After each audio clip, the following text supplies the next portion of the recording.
भारत की पॉलिटिक्स आज पूरी दुनिया की सबसे घटिया पॉलिटिक्स है, क्योंकि हमारे पार्लियामेंट के अंदर 40% से ज्यादा एमपीज के ऊपर क्रिमिनल केसेस चल रहे हैं और उनमें से 25% एमपीज के ऊपर सीरियस क्रिमिनल चार्जेस लगे हुए हैं, जैसे रेप्स और मर्डर। यही क्रिमिनल्स पैसा कमाने के लिए, गुंडागर्दी करने के लिए और महिलाओं की इज्जत के साथ खिलवाड़ करने के लिए इलेक्शन जीतकर पार्लियामेंट के अंदर आ जाते हैं। वही पार्लियामेंट जो हमारे भारत देश का फ्यूचर डिसाइड करता है, आपका फ्यूचर डिसाइड करता है। तो सवाल ये उठता है, ये पॉलिटिकल पार्टी जैसे क्रिमिनल्स को एमपीज और एमएलए का टिकट देती ही क्यों है? दूसरा सवाल, आखिर कौन कौन सी पॉलिटिकल पार्टीज और उनके अंदर कितने कितने एमपीज ऐसे हैं जिनके ऊपर क्रिमिनल चार्जेस लगे हुए हैं? तीसरा सवाल, आखिर आम जनता ऐसे क्रिमिनल्स को वोट देती ही क्यों है? आखिरी सवाल, आखिर हर चीज में टांग अड़ाने वाला सुप्रीम कोर्ट इस मामले में क्यों कुछ नहीं करता? आइए जानते हैं इन्हीं सवालों के जवाब।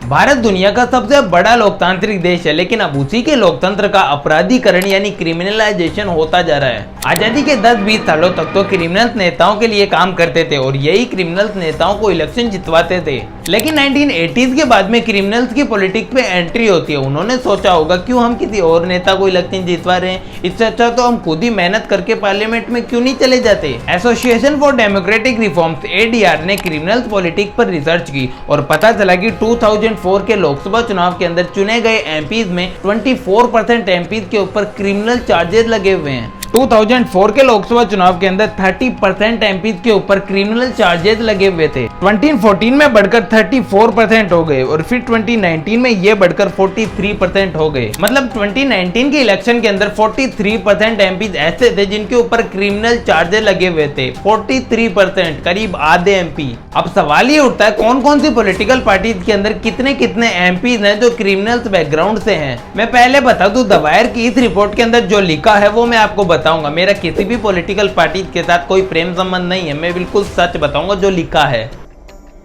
लोकसभा और राज्यसभा में मिलाकर पूरे देश के अंदर टोटल 776 एमपीज होते हैं और उनमें से 763 सीटिंग एमपीज अभी पार्लियामेंट में हैं और बचे 13 एमपीज की सीट अभी किसी वजह से खाली है या फिर अवेलेबल नहीं है। अब इन 763 एमपीज में से 306 एमपीज यानी 40% एमपीज के ऊपर क्रिमिनल केसेस चल रहे हैं। अब आपके लिए ये जानना काफी जरूरी है कि ये जो 306 एमपीज के ऊपर क्रिमिनल केसेस चल रहे हैं ये कौन से स्टेट के हैं। लक्षद्वीप याद है जहां वो मोदी जी ने फोटोशूट करवाया था? हाँ, उसी लक्षद्वीप के अंदर सबसे ज्यादा एमपीज ऐसे हैं जिनके ऊपर क्रिमिनल केसेस चल रहे हैं। फिर सेकंड नंबर पर आता है केरला, जहां 79% एमपीज के ऊपर क्रिमिनल केसेस चल रहे हैं, यानी टोटल 29 एमपीज में से 23 एमपीज के ऊपर क्रिमिनल केसेस चल रहे हैं। फिर थर्ड नंबर पर आता है बिहार, जहां 73% एमपीज के ऊपर यानी 56 में से 41% एमपीज के ऊपर क्रिमिनल चार्जेस लग रहे हैं।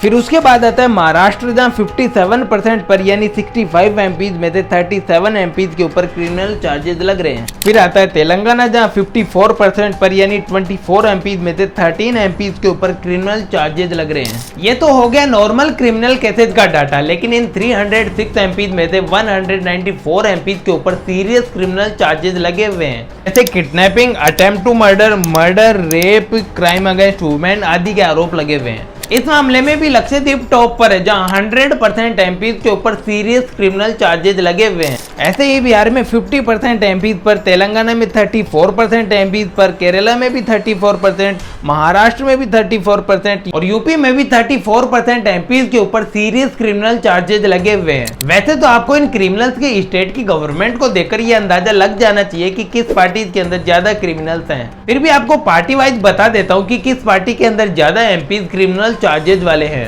सबसे ज्यादा क्रिमिनल चार्जेस वाले एमपी आरजेडी पार्टी में है, लगभग 83% एमपी के ऊपर क्रिमिनल चार्जेस हैं। मतलब हर 6 में से 5 एमपी ऐसे हैं जिनके ऊपर क्रिमिनल चार्जेस लगे हुए हैं। दूसरे नंबर पर केरला वाली कम्युनिस्ट पार्टी, जिसमें 75% पर यानी हर 8 में से 5 एमपी क्रिमिनल चार्जेस वाले हैं।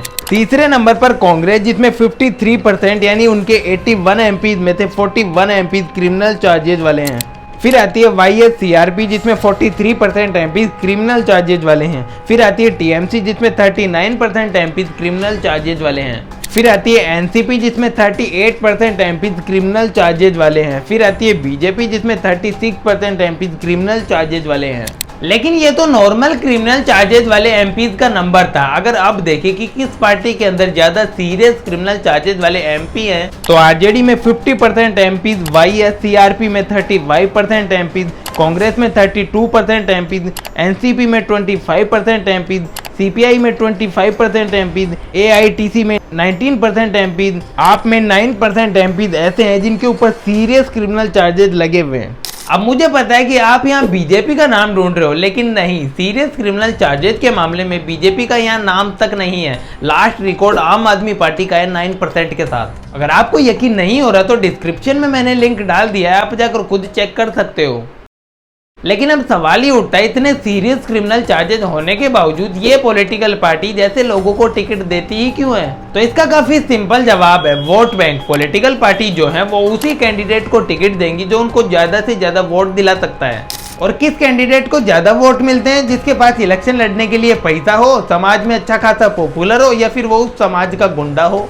जैसे एग्जाम्पल ले लो अतीक अहमद का, जो एक पर्टिकुलर इलाके के अंदर पॉपुलर भी था, उसके पास इलेक्शन लड़ने के लिए पैसा भी था, वो गुंडा तो था ही, ऊपर से उसको एक पर्टिकुलर कम्युनिटी का सपोर्ट भी था। तो जाहिर सी बात है उसके सामने कोई दूसरा कैंडिडेट तो टिक नहीं सकता, इसलिए सभी पॉलिटिकल पार्टी तो उसी को टिकट देना चाहेंगी। यहाँ गलती पॉलिटिकल पार्टी की है कि वो ऐसे चंद सीट पाने के लिए गुंडे मवालियों को टिकट दे देती है। जैसे आम आदमी पार्टी की अतिशी मारलेना की ये वीडियो देखो। तो अगर आप यूपी में देखिए, बीजेपी को सिर्फ एसपी और बीएसपी की कोalition हरा सकती है और कोई नहीं हरा सकता। हमें अपना वोट जाके एसपी बीएसपी के गठबंधन को देना चाहिए, चाहे उनका जैसा भी कैंडिडेट। हमारे एक जानकार है, वहाँ पे उनसे बात हो रही थी, तो कहते हैं जी हमारे इलाके का कैंडिडेट गुंडा है, मैं क्या करूँ? ऐसे तभी आंख बंद करके कोalition को डाल के जाके वोट डाला, because this is an election जहाँ पे बीजेपी को हराना जरूरी है। अब पॉलिटिकल पार्टीज का तो समझ गए, लेकिन ये आम जनता से क्रिमिनल्स को वोट क्यों देती है? तो इसका भी काफी सिंपल जवाब है, कम्युनिटी इंटरेस्ट। मतलब ही सिर्फ पॉलिटिकल पार्टीज नहीं होती, आम जनता भी होती है, क्योंकि आज भी बहुत सारे लोग ऐसे हैं जो अपनी जाति और धर्म के नाम पर किसी भी गुंडे मवाली को वोट दे देते हैं। वो बात अलग है, उनकी जाति और धर्म का नेता जीतने के बाद उनको पानी भी नहीं पूछता। क्रिमिनल्स के इलेक्शन जीतने की एक और वजह है पॉलिटिकल पार्टीज। कुछ लोग किसी एक पॉलिटिकल पार्टी के इतने बड़े भक्त होते हैं कि चाहे वो पॉलिटिकल पार्टी किसी गुंडा मवाली को खड़ा कर दे, लेकिन लोग बाग उस कैंडिडेट को नहीं देखते, सिर्फ पॉलिटिकल पार्टी देखकर वोट दे आते हैं। बस इन्हीं वजहों से क्रिमिनल्स भी इलेक्शन जीत जाते हैं। अब सवाल ही उठता है, पॉलिटिकल पार्टी और जनता का तो चलो ठीक है जो भी है, लेकिन ये कोर्ट वगैरह इस बारे में क्यों कुछ नहीं करते? तो हकीकत में कोर्ट कुछ कर ही नहीं सकते, क्योंकि कोर्ट वगैरह तो कोई कानून बना नहीं सकते। कोर्ट तो सिर्फ संविधान के बनाए हुए कानून को ही फॉलो कर सकते हैं, और संविधान कहता है कि अगर कोई कैंडिडेट कोर्ट के अंदर क्रिमिनल प्रूव हो जाता है तो फिर उस कंडीशन में उस कैंडिडेट को इलेक्शन से बाहर कर सकते हैं। फिर जेल की सजा पूरी करने के बाद 6 साल तक वो इलेक्शन नहीं लड़ सकता, लेकिन 6 साल के बाद वो इलेक्शन लड़ सकता है। लेकिन संविधान उन लोगों को इलेक्शन लड़ने से नहीं रोकता जिन पर अभी केसेस चल रहे हो। मतलब जब तक वो क्रिमिनल प्रूफ नहीं हो जाता तब तक वो इलेक्शन लड़ सकता है। और जुडिशरी का तो आपको पता ही है, विक्टिम्स की पूरी जिंदगी निकल जाती है लेकिन उसको न्याय नहीं मिलता। अब संविधान के अंदर तो ऐसे क्रिमिनल चार्जेस वाले एमपीज पर कोई कानून नहीं है, लेकिन लॉ कमीशन ने कई रिकमेंडेशन दिए हैं। जैसे जिन लोगों पर क्रिमिनल चार्जेस लगे हुए 1 साल से ज्यादा हो चुका है, उन लोगों को पार्लियामेंट से डिस्क्वालीफाई कर दिया जाए। 2017 में केंद्र सरकार ने इन एमएलए और एमपीज पर जो केसेस चल रहे हैं इनको जल्दी सॉल्व करने के लिए 12 स्पेशल कोर्ट बनवाए थे। लेकिन वही बात, ये भी है तो कोर्ट ही काम तो धीरे ही करेंगे, लेकिन आप काम काफी जल्दी कर सकते हो। जब भी आप किसी इलेक्शन के अंदर वोट दो तो फिर कैंडिडेट को देखकर वोट दो, वरना तो क्रिमिनल पॉलिटिक्स में जाते रहेंगे और देश का भला होगा नहीं। बाकी आज का ये वीडियो अगर आपको थोड़ा सा भी पसंद आया हो तो चैनल को सब्सक्राइब जरूर कीजिएगा। आपसे फिर मुलाकात होगी नेक्स्ट वीडियो में।